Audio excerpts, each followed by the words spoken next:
Let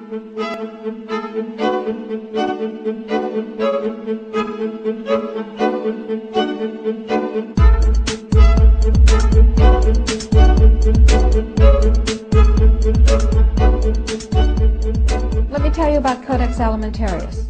Let me define it for you. Let me help you understand the enemy. And let me assure you that absolutely nothing that I'm going to tell you is exaggerated, is interpolated, or is imagined. Everything I'm going to tell you is documented. And it's a great deal of it is documented on my website, which is www.healthfreedomusa, one word, healthfreedomusa.org. Let me back up and tell you that I've been watching Codex come toward us for about the last decade. And I've been watching the votes in Congress, which, God help us, is our bastion of support and protection against Codex, and I'll explain why that is. I've been watching the votes to protect our health freedom dwindle until finally in the 109th Congress, without a good deal of activity, we didn't have the votes to protect us. I've been watching Codex accelerate, and I've been watching it expand, and I've been getting more and more troubled. Let me give you a brief rundown of Codex then.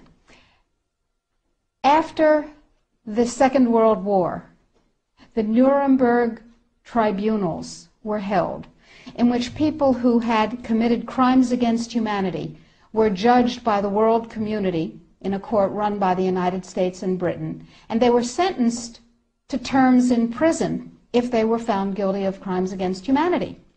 One of the people found guilty of crimes against humanity was the president of a huge industrial megalith called I.G. Farben. I.G. Farben produced the gas used in the gas chambers, Cyclone B. They produced the steel for the death camps and the railroad lines. They produced the munitions. They produced chemicals. They produced all kinds of stuff. They produced pharmaceuticals. Big, big, big, big pharmaceutical company. So the president of I.G. Farben was convicted of crimes against humanity.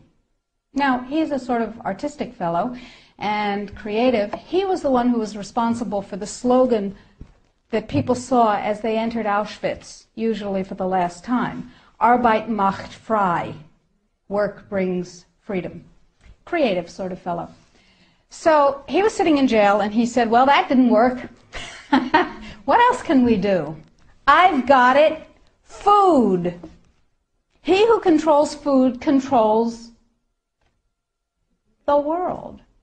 So when he got out of jail, he went to his UN buddies and he said, have I got an idea for you? If we take over food worldwide, we have power worldwide. And his UN buddies said, cool idea. And so they created a trade commission.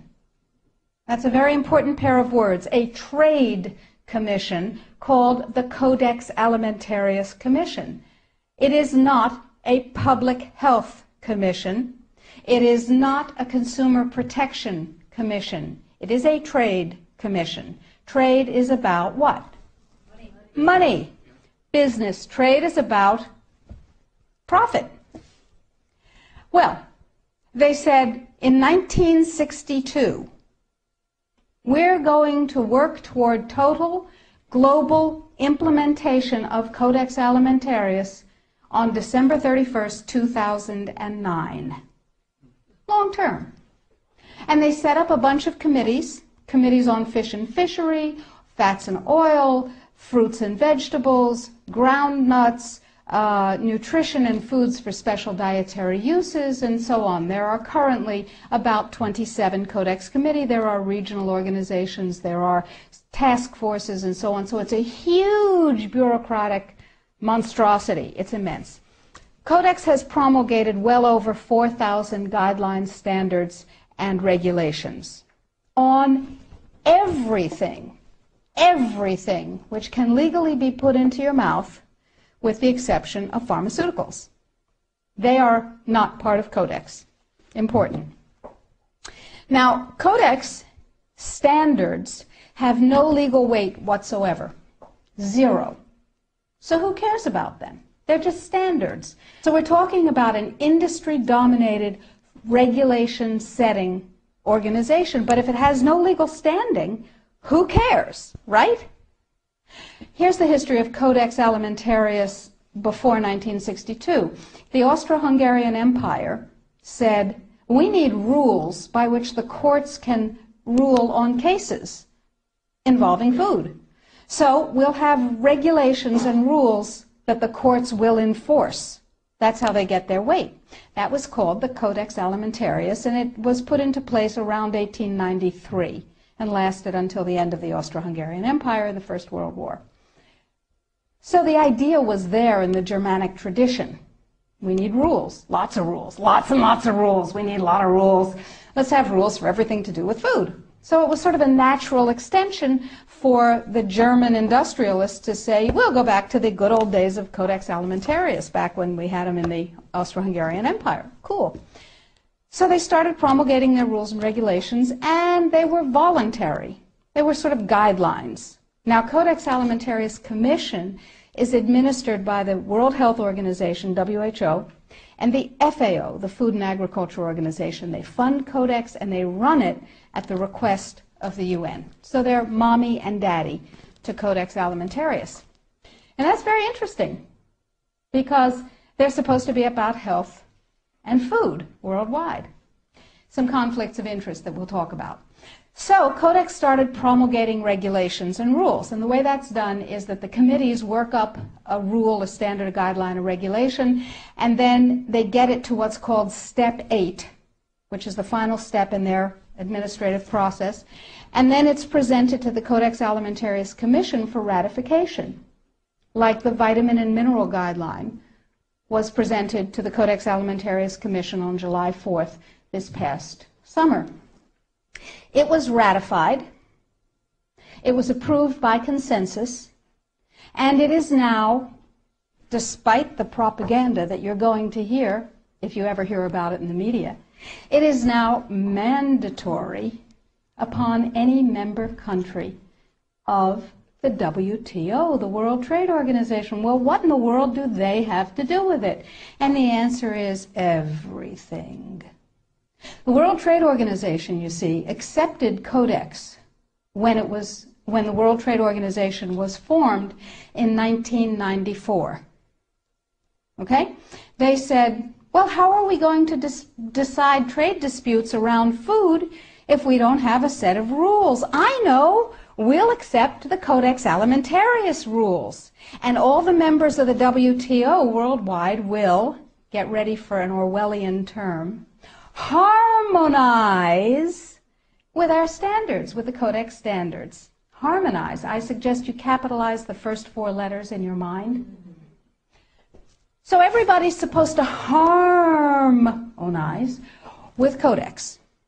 And when they harmonize with Codex, then if they get pulled into the World Trade Organization dispute resolution process, they have a chance of winning. Because, here's the kicker. You ready for this one? If 2 countries go into the World Trade Organization dispute resolution process, and one of them is Codex compliant, and one of them is not Codex compliant, the one that is Codex compliant automatically wins regardless of the merit of the case. People are using Codex compliance as a weapon in a much bigger economic battle. So, every country in the world is racing to do what? To become Codex compliant. So, in the United States, the situation is, okay, how do we become Codex compliant when we have laws that protect us? And you have to remember that Codex does not serve consumer well-being, does not serve health. It serves what I call the 5 bigs. Big Pharma, Big Chema, Big Biotechna, Big Agribiz, and Big Medica. Little you and little me are not served by Codex in the least. So before we go forward and talk about the rest of what has to happen, let's ask what Codex does. You probably all know about the vitamin and mineral guideline that was ratified on July 4th. You may not know that although it is said that Codex guidelines, regulations, and standards which have been ratified are voluntary, they are not voluntary. That is known as a lie. They are mandatory, but they are not fully mandatory until December 31st, 2009. They're sort of kind of a little bit mandatory now, and they're totally mandatory then. Okay, so what does Codex do? Why do I care enough about Codex to close my practice and stop treating patients who came to me from around the world to help them regain their health and be radiantly well with non-toxic means, which is a very satisfying thing to do. I love it. And it also provided me with an income. That was nice. Why am I concerned enough? Okay, let's talk about the vitamin and mineral guideline first. In 1994, here in the United States, DSHEA, the Dietary Supplements, Health and Education Act, was passed, which classifies nutrients and herbs as foods. As foods, you can set no upper limit on them. You cannot set an upper limit on lettuce, lamb, or rutabagas, and similarly, you cannot set an upper limit on vitamin C, echinacea, ginkgo biloba, vitamin D. And access to nutrients is freely given to us. We are allowed to have any nutrients we want because, and this is a very important point, under common law, anything not forbidden is permitted. Codex, on the other hand, is a Napoleonic Code law system. Under Napoleonic Code, anything not permitted is forbidden. That's called a positive list. So, vitamins and minerals. In 1994, we passed DSHEA. Nutrients are foods. We can have as much of them as we want. It's our business. In 1994, Codex, with no notice here in this country whatsoever, declared nutrients, put on your intellectual seatbelts, declared nutrients to be toxins. They're poisons. Dangerous industrial poisons. As poisons, we have to be protected from them. How do you protect somebody from a poison? You use toxicology. You use a science called risk assessment. A quick primer on risk assessment. First, you take the substance that's poisonous and you feed it to animals and you determine the dose that kills 50% of them. That's called the LD50. Okay? And you extrapolate what the LD50 for a human being might be. Then, you go down to the other end of the dosage range and you start feeding itty-bitty tiny bits of it to test animals. And you come up with the largest possible dose, the maximum permissible upper limit, that can be fed to an animal before a discernible impact is shown. Okay? No discernible impact. Then you divide that by 100. That's how they do it in risk assessment. And now you've got a safety margin. So you've got 1/100th of the dose that can be given, the largest dose that can be given with no discernible impact. Okay? Nutrients under Codex not only are limited to those nutrients on the positive list, and we anticipate there will be 18 of them, and they do not include CoQ10, glucosamine, chondroitin sulfate. They do include fluoride,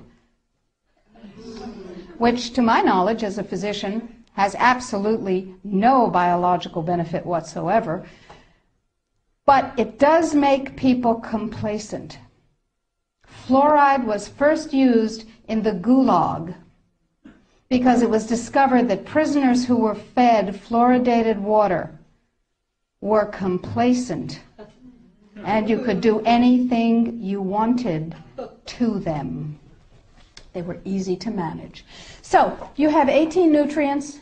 You have itty-bitty, teeny-weeny, little-bitty doses that are determined scientifically to have no effect on any human being. Now, in this country, we have a problem. We have déchets. We got to get rid of déchets in order to harmonize with Codex. That part of Codex, anyway. So how do we get rid of déchets? We attack it legislatively, of course. And there are 5, count them, 5 bills currently before Congress designed to overturn, gut, invalidate, and otherwise get rid of déchet.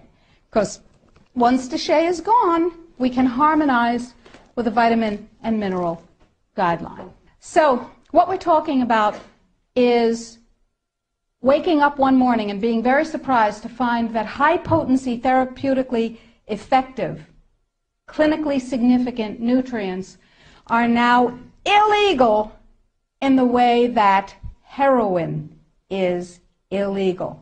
Not available with a prescription, illegal. If these nutrients have any impact on the human body, they are illegal. That's just the vitamin and mineral guideline. Let's talk about milk. We have recombinant bovine growth hormone, and now we can choose milk with it or milk without it, butter with it, butter without it, right? Not under Codex, because under Codex, every dairy cow on the planet must be treated with Monsanto's recombinant bovine growth hormone. Furthermore, under Codex, every animal used for food on the planet, whether it has fins, feet, or feathers, every animal on the planet must be treated with subclinical antibiotics. Must be treated with subclinical antibiotics and must be treated with exogenous growth hormone.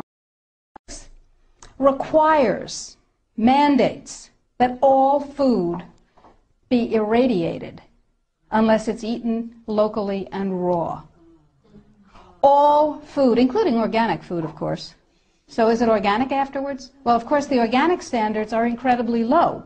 The organic standards allow a farmer to use veterinary drugs, including growth hormones, antibiotics, etc., on animals, and then at his whim reclassify them as organic, but farmers are our friends and they would never do that, right? Right. Codex sets limits for the dangerous industrial chemicals that you can have in your food. And the limits are incredibly high. Go to Codex Alimentarius, do a Google search, and look, there are drop-down menus at the top of the official Codex page. Look at the toxins and the veterinary chemicals and the levels that are set. They are terrifying to me. Terrifying. The names of the chemicals that are permitted and the amounts of the chemicals that are permitted are terrifying to me. Why am I terrified? Well, perhaps I'm just a cowardly person. It's possible. Think about this. In 2001, 176 countries, including the United States, got together and they said there are 12 really bad organic chemicals. They're called POPs, persistent organic pollutants. There are a lot of them, but there are 12 that are so bad that nobody could disagree that those 12 POPs had to be banned worldwide. 9 of the 12 worst organic chemicals known are pesticides, not surprisingly, because they kill things. And, of course, we have many processes and enzyme systems that are very much like insects and other pests, so they're not too good for us. But Codex has different ideas. Codex has brought back 7 of the 9 forbidden POPs that 176 countries banned worldwide. Dieldrin, aldrin, hexachlorobenzene. And the food that is imported from other countries that contains these substances cannot be stopped at our borders because otherwise it would be, God forbid, a trade violation. That's how Codex works. Codex, according to the World Trade Organization and the Food and Agriculture Organization, joint projections. Now, I didn't make this up. Please, if you unfastened your intellectual seatbelts, put them back on again. If you do the numbers in the WHO-FAO projections, the epidemiological projections, they estimate, not I, because what do I know?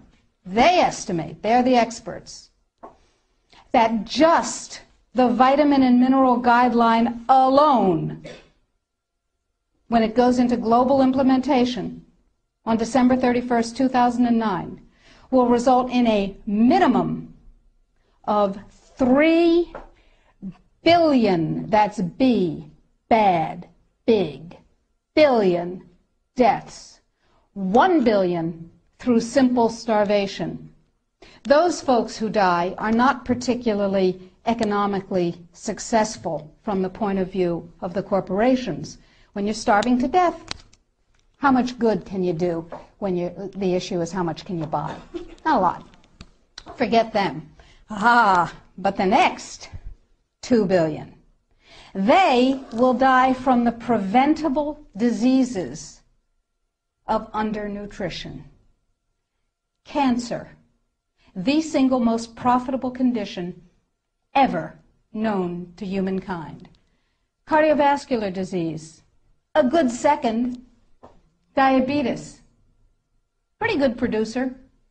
And a whole host of other preventable diseases. Who will die? Who knows? Who will live? Probably those people who are wealthy enough and powerful enough to have their own pushers of clean food and nutrients. That's who will live. You and I? Probably not. Our children? Probably not. Our grandchildren? Probably not. So we're talking about food regulations that are in fact the legalization of mandated toxicity and undernutrition. It will be illegal if there's a famine in, wherever there's a famine, to ship high nutrient density biscuits to that country, and it will be illegal to distribute them. That's what we're talking about. Codex is big and it's bad, but it's not invulnerable. So the point is that we have to protect ourselves, and I believe that we have to regain global leadership, which we have lost, surrendered, squandered, sold. No global. No, we have sold. Just joining the World Trade Organization surrendered our sovereignty. However, parenthetically, I have a team of constitutional lawyers looking at the following question. Are we members of the WTO? Because if you remember from high school civics, the way you get a treaty to be a real treaty is to have it ratified by a 2/3 majority of the Senate. And the way we got into the WTO was they passed a law allowing Bill Clinton to fast-track us into the WTO. That's not a treaty.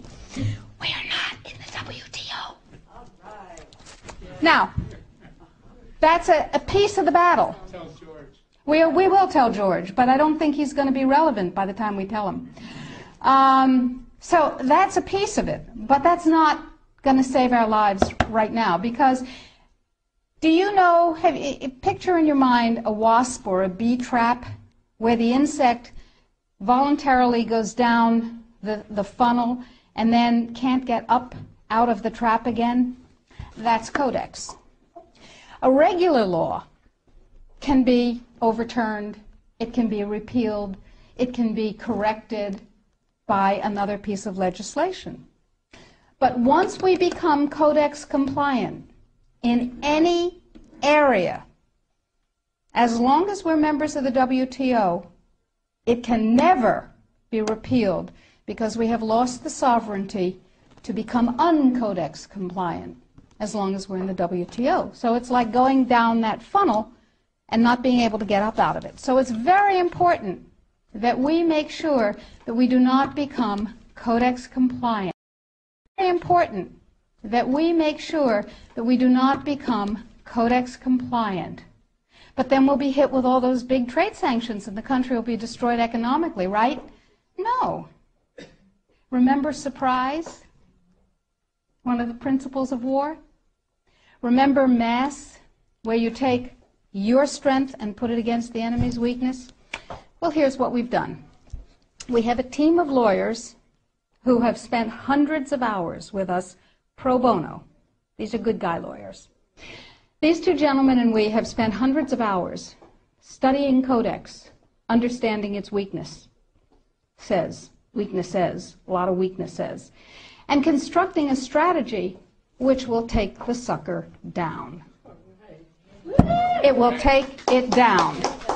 But I need you. You are people that other people come to for information about safe, healthy food and nutrients. You are ready-made dissemination points. You are the 1,000 million, 100 million points of light. Here's what is happening. Every country in the world has to be Codex compliant in order not to get hit by WTO trade sanctions, as I told you, if they're members of Codex in the WTO. And there are a few countries that are not, but I guarantee you they're not of any major significance. So, the question is, what does Codex compliance mean? Well, most people, most countries, most legislators believe that it means they have to adopt as their national standard on that particular subject what Codex ratified. But that's not the case any more than we're in the WTO. That's not the case either. What it means is that the format, the issues, and the subjects covered by a Codex guideline, standard, or regulation have to be addressed in the country's guideline, standard, or regulation on the same topic. So, what we have done is create the first of many alternative Codex guidelines. You can go to our website, www.healthfreedomusa.org, and you will see a little button on the upper right-hand side that says, Sign the Citizen's Petition. Now, to briefly digress, a citizen's petition is not like a grocery store petition that you sign and you bring to somebody and you say, I have 200,000 signatures, and they dump it in the wastebasket, because in their mind, it's one signature, you and your friends wrote 200,000 names. No, it is a legal challenge to the policy of the United States government on Codex. It's called a citizen's petition. It's a legal challenge. We're suing the United States government, saying what you're doing is illegal, folks. Let us tell you how. We want hearings of fact. We want redress. We want correction. If we get what we want, that's dandy. If we don't get what we want, we have gone through a process called exhausting administrative remedies. We have made the case ripe for court. Okay, so I need you and everybody you know to sign this citizen's petition saying this is a bad policy, en masse. And you do this on the web, and you'll see the instructions, and we present the thousands and thousands and thousands of actual physical pages that we print out with people's signatures to the U.S. Codex Office and to the FDA, and they don't like that at all.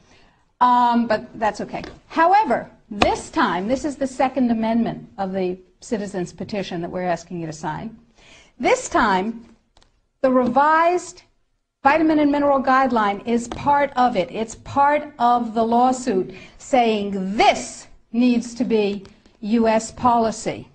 The more voices that say, this is what I want, and you work for me, Mr. and Mrs. Bureaucrat and Mr. and Mrs. Congressman, Mr. and Mrs. Senator, the more voices, the more weight.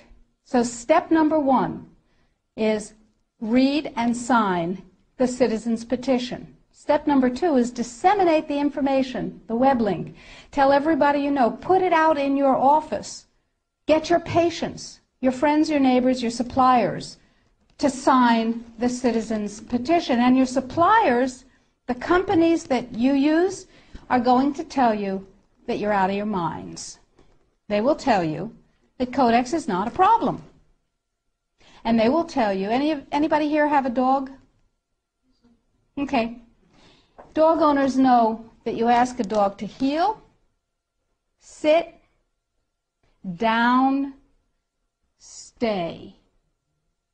That's Codex in this country and worldwide. Because the more people who are in Codex coma, the less trouble they have getting this through. So the NNFA, anybody here ever heard of the NNFA? Everybody's heard of the NNFA. Did you know that the members of the NNFA are not just health food stores and manufacturers, but include companies with names you may have heard? Pfizer, Merck, Monsanto, Bayer, BASF, Archer Daniels Midland, Chemet, Eastman Chemical, I could go on, GlaxoSmithKline Wellcome, Wyeth Arrest, you get the idea. Why? Because after DSHEA was passed and the nutrient business burgeoned, the pharmaceutical folks said, and they're not dumb, said there's gold in them thar pills. And they bought the means of production of many, many, many companies, and they bought the companies themselves. So they're in the nutrient business. What better way to kill the nutrient business, which is not nearly as profitable as the toxic chemical drug business, than to take it over? Works every time, right? CRN. Anybody here know about CRN? Council for Responsible Nutrition. Same members. They have lots of multi-level marketing companies. Same members. Okay? And they're serving their members' needs. They're saying, CRN is saying, yay, Codex is coming. It's going to protect us from those dangerous vitamins and minerals and herbs. And CRN is saying, it's fine. Go to sleep, lullaby, and good night. Everything's fine. And they use a report that they commissioned at a reputed cost of $800,000. A report, Sidley, Austin, Brown, and Root, a law firm in Washington, wrote a report for them. And it said, lullaby, and good night. Everything's fine. It won't have an impact on the United States. Everything's fine. Sidley, Austin, Brown, and Root has one major client whose name you might know, Merck. Now, it's entirely possible that NNFA just did a spectacularly bad job of due diligence, or not. Anyway, the report says everything's fine, everything's dandy, no problem, we've got DSHEA. Yeah, sure we do. Now let's talk about Australia. Remember, 5 laws before Congress to overturn DSHEA. And you can write to Congress on the website. The click of a mouse. I call it riding the freedom mouse. It's called security. Now, Congress uses a multiplier of 13,000 to 1. Every email, fax, phone call, letter. Don't write letters. They get decontaminated. They never get to Congress. Every email, fax, and phone call counts as 13,000 constituent opinions. They figure that if you write a letter or send an email, there are 12,999 lazy lunks who can't bother to get to the computer terminal to do the same thing, but they feel the way you do. Interesting. That's power, my friends. That's power. That's 13,000 to 1. So suppose we have 1 million people. Suppose we have 10 million people. Suppose we have 100 million people saying, don't you dare. Now, Congress has one rule above all others. Anybody know what it is? Get reelected. That's the primary rule, the prime directive, as Isaac Asimov would have called it. The prime directive is to get reelected. Now, DSHEA was passed, you may remember, by unanimous congressional consent. Was that because one morning all members of Congress woke up and said, I see the light. Nutrients are better than drugs. No. They said, oh, if I don't go along with this, I'll never be reelected to anything. You remember critical mass. Remember, we were out on the streets and we were up on our hind legs and we were making noise. And we were rallying and we were writing letters and we said, don't you dare take away my health freedom. Remember? And we won. Except we got fat, dumb, and lazy and stopped protecting ourselves. So now we're in the same place again. Except it's all food instead of just nutrients. So that's point number one. Use the freedom mouse. Ride the freedom mouse. We've made it as easy as possible on the site. Sign up for the emails. I will never sell your information to anyone, I promise. I will never rent it. I will never share it. You'll only get email from me. And we need you to know what's going on. So I'll send you email blasts. I'll send you things that you can do. Or not. You know, it's your choice. Get everybody you know informed. Now, what else can you do? Well, we're going to write a series of Codex alternative guidelines. Everything bad in Codex will have an alternative guideline that turns it into a pro-health guideline. What have we done with the guideline, the vitamin and mineral guideline? You can see that because we have a markup copy that has their guideline crossed out and ours written in on the website. It's right there. What we've done is turn it into something, into a guideline that mandates biochemically, individually determined optimal health. And it's still Codex compliant. So we said, okay, now we need Congress to adopt this. And we need other countries in the world to adopt this. So Bert and I went to Washington, D.C., and we met with Dana Rohrabacher from Orange County, who said to us, he's a representative, he said, I believe in pesticides. I went, ugh. He said, I believe in GMOs. I went, ugh, ugh.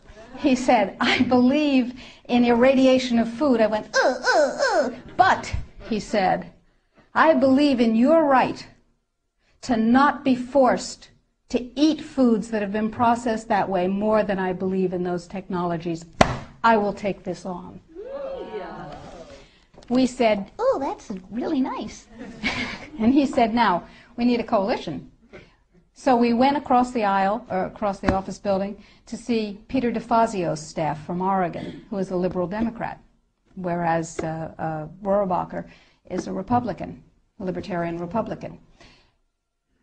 And DeFazio's on board. And we have large numbers of others who actually never heard of Codex before we told them about it. Never heard of Codex. We have called every health legislative aide in Congress, and we have said, what's your congressman's position on Codex? And they've said, bah. We have spoken to the trade legislative assistants. We've said, what's your congressman's position on Codex? And they've said, a what? They don't know. We had a congressional briefing set up on the 20th of September. I was going to address Congress. Tell them about it. I thought that was cool. 10 days before, it became a briefing on something else. Another freedom click. You need to write to Congress on the site and tell them that they need a congressional briefing, by God, and tell them you want me to brief them. They don't know. They've never heard of it any more than the general public has heard of it.